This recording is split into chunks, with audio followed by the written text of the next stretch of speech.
Is the lord. యేసుక్రీస్తు నామములో మీకందరికీ వందనాలు. అందరూ ఎలా ఉన్నారండి? బాగున్నారా? ఈ దినము కొరకు దేవుడు మనకిచ్చుచున్నటువంటి వాగ్దానము చదువుకుందాము. కీర్తన రాసినటువంటి గ్రంథము 65వ కీర్తన 7వ వచనము నేను చదువుతున్నాను, గమనించండి. ఆయనే సముద్రముల ఘోషను వాటి తరంగముల ఘోషను అణుచువాడు, జనముల అల్లరిని చల్లార్చువాడు. ప్రియ దేవుని బిడ్డలారా, ఈ యొక్క ఉదయకాల సమయంలో దేవుడు చక్కటి వాగ్దానంతో మనందరినీ బలపరచుచున్నాడు. ఈ యొక్క వాక్య భాగము మనము గమనించినట్లయితే దావీదు రాసినటువంటి కీర్తన. దావీదు తన అనుభవపూర్వకంగా ఈ మాట అనుచున్నాడు. ఏమని? సముద్రము యొక్క ఘోషను వాటి తరంగముల యొక్క ఘోషను అనుచువాడు. మనము సముద్రము దగ్గర నిలబడినప్పుడు సముద్రము యొక్క తరంగాలు ఎగసి పడుతుంటాయి. వాటి యొక్క ఘోష, సముద్రం యొక్క ఘోష చెప్పలేనటువంటి శబ్దముతో ఘోషిస్తుంటది. కానీ తరంగాలు కూడా ఎగిసెగిసి పడి ఘోషిస్తుంటాయి. వాటిని దేవుడు అణిచివేస్తాను అని అంటున్నాడు. అలాగే జలముల యొక్క అల్లరిని చల్లార్చువాడు ఆయనే. నిజమే ప్రియ దేవుని బిడ్డలారా, మీ జీవితంలో సముద్రం లాంటి ఘోష మీ జీవితంలో ఉన్నదా? మీ సమస్యలు అయితే ఏంటి, మీ యొక్క ఆర్థిక ఇబ్బందులు అయితే ఏంటి, మీ యొక్క అప్పుల బాధ ఏంటి, మీ యొక్క కుటుంబంలో జరుగుతున్నటువంటి శోధనలు, సాతాను యొక్క శోధన చేత మీ యొక్క జీవితంలో నేను తట్టుకోలేనటువంటి బాధను నేను అనుభవించుచున్నాను ప్రభువా అని నీవు అనుచున్నావా? అయితే నీ జీవితంలో పొంగుతున్నటువంటి ప్రతి శోధనను, నీ మీద తరంగము వలె ఎగిసిపడుతున్నటువంటి ప్రతి శోధనను దేవుడి యొక్క ఉదయకాల సమయంలో అణిచివేయనయ్యున్నాడు. నీ మీద జనులు అల్లరిగా మాట్లాడుచున్నారా? నిన్ను నిందిస్తున్నారా? వేధిస్తున్నారా? బాధిస్తున్నారా? మాటల చేత బాధిస్తున్నారా? బాధ పెడుచున్నారా? అయితే బాధపడకు, జనముల యొక్క అల్లరిని చల్లార్చువాడు ఆయనే అని సెలవిచ్చుచున్నాడు. ప్రియ దేవుని బిడ్డలారా, బాధపడకండి, దిగులు పడకండి.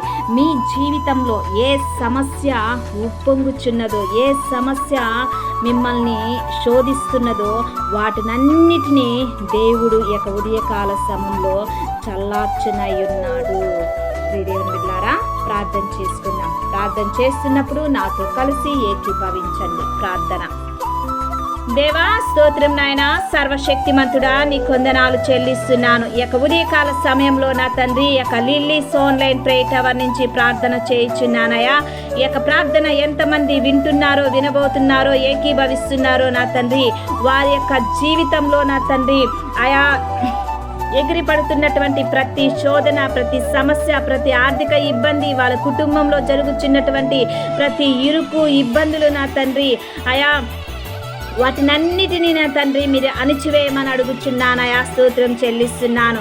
ఈ యొక్క ఉదయకాల సమయంలో ఎంతమంది అనారోగ్యంగా ఉన్నారో వారికి ఆరోగ్యాన్ని దయచేయండి. పిల్లలు లేని వారికి పిల్లలు దయచేయండి. ఆర్థిక ఇబ్బందులను తొలగించి నా తండ్రి వారి కుటుంబం మీద సమృద్ధి అయిన దీవెన దయచేయమని అడుగుచున్నాను. పేదరికముతో మగ్గుపోచున్నటువంటి నీ ప్రియ బిడ్డలను నా తండ్రి వారి మీద ఆశీర్వాదాన్ని మీరు కలగచేయమని అడుగుచున్నానయా. స్తోత్రం చెల్లిస్తున్నాను.